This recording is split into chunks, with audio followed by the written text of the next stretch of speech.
Oi pessoal, tudo bem? Meu nome é Camila Mâncio, eu sou aluna de mestrado da linha 1 em Cultura e tô gravando esse vídeo para vocês porque na minha apresentação a internet decidiu não colaborar e eu já deixo aqui meu agradecimento porque todo mundo foi muito compreensivo e eu tava bem nervosa.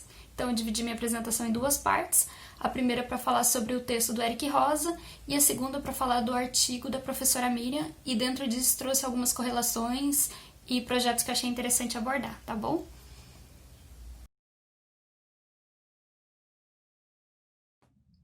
Oi, gente. Quando eu penso em ativismo nas redes, Anonymous me vem logo à mente. O grupo surgiu em 2003, em fóruns de discussão da internet, e eles usam a máscara do V de vingança e os representam por a figura de um homem de terno e sem a cabeça.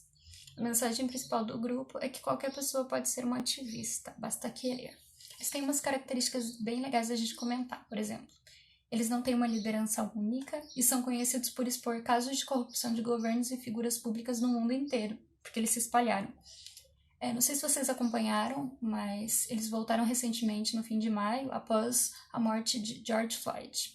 Segundo o grupo, a morte de Floyd é só a ponta do iceberg e casos de violência policial contra pessoas negras são mais comuns do que a gente imagina.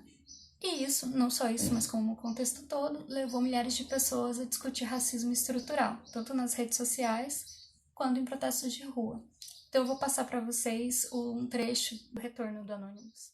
Citizens of the United States, this is a message from Anonymous to the Minneapolis Police Department. This week's brutal killing of George Floyd, which has sparked protests and national outrage, is merely the tip of the iceberg. 193 people have been killed by police in Minnesota. This travesty has gone on for far too long, and now the people have had enough.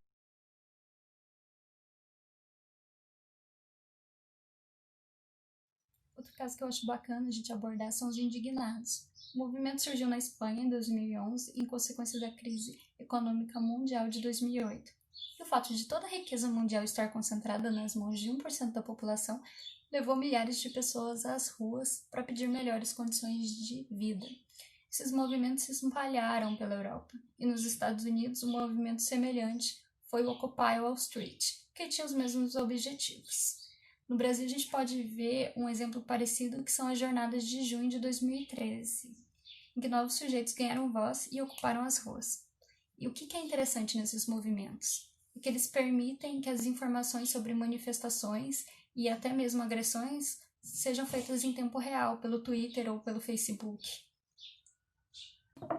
Bom, esses foram só alguns casos que eu achei legal destacar, mas o texto do Eric Rosa, que é uma parte da sua dissertação de mestrado, vai trazer esses casos que eu citei e outros que ganharam repercussão tanto nacional quanto internacional.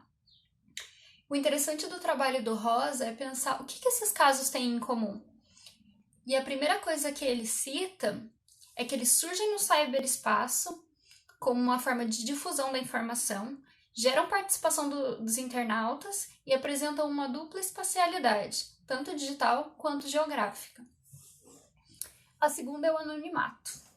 Além da proteção de suas imagens, os movimentos não se escondem atrás de uma liderança carismática. Todos eles podem ser protagonistas das suas lutas. A terceira coisa que ele vai citar é que eles não lutam para tomar o poder. O objetivo principal é expor as irregularidades dos sistemas. O quarto aspecto é a temporalidade. As aparições dos movimentos são imprevisíveis. O próprio Anonymous, ele não se manifestou por quase 3 anos antes dessa última aparição em maio. O quinto, e eu acho que é o mais importante, é que o que eles têm em comum é que as informações chegam de forma instantânea e a nível global. Exemplo, a arquitetura reticular da informação é aberta e colaborativa, permitindo o acesso à informação de diferentes partes do mundo. E essa forma de comunicação redefine a cidadania participativa, ampliando as formas de ativismo, e uma delas é o netativismo.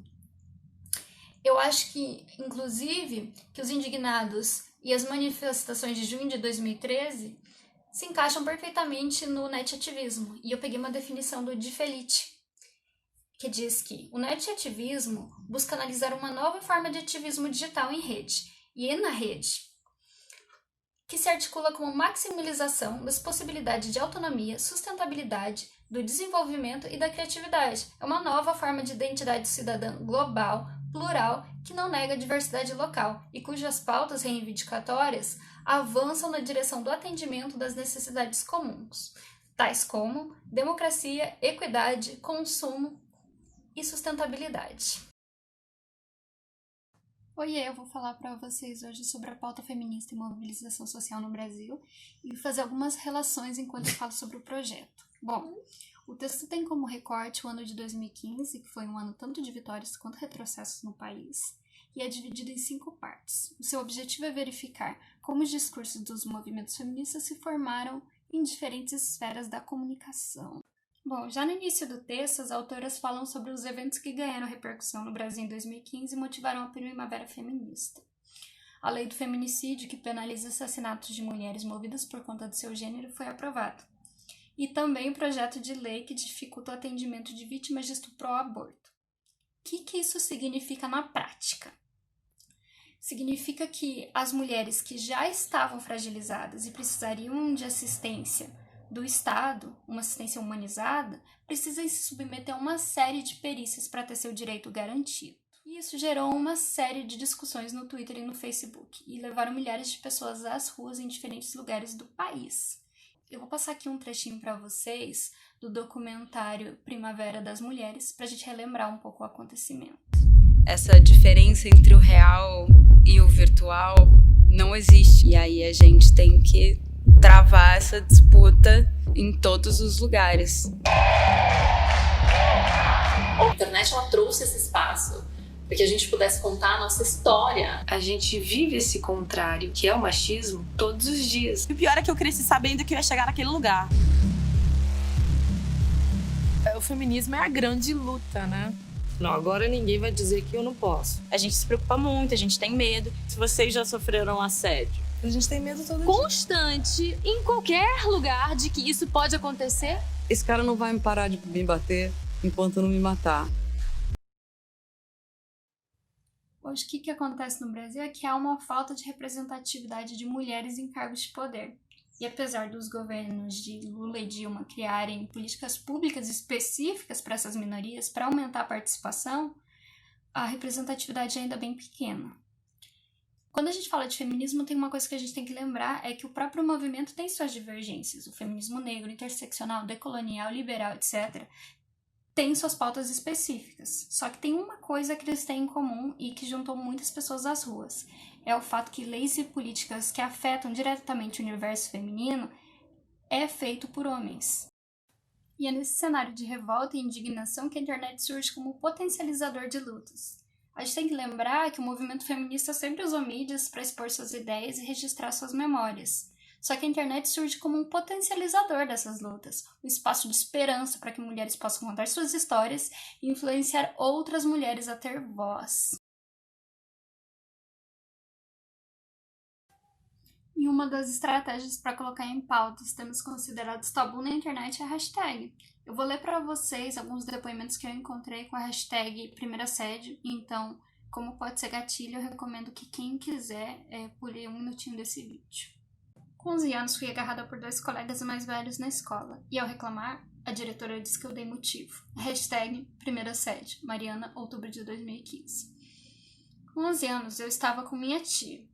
E os caras começaram a mexer muito comigo, tirar fotos da minha bunda e me olhar muito. Hashtag Primeiro Assédio. Kelly, outubro de 2015. Bom, 13 anos. AP na casa da avó. Sou acordado no meio da noite por um amigo da família. Ele estava bêbado e pelado. Hashtag Primeiro Assédio. Outubro de 2015. K. Esses são só alguns exemplos para a gente ter noção de como esse assunto é sério.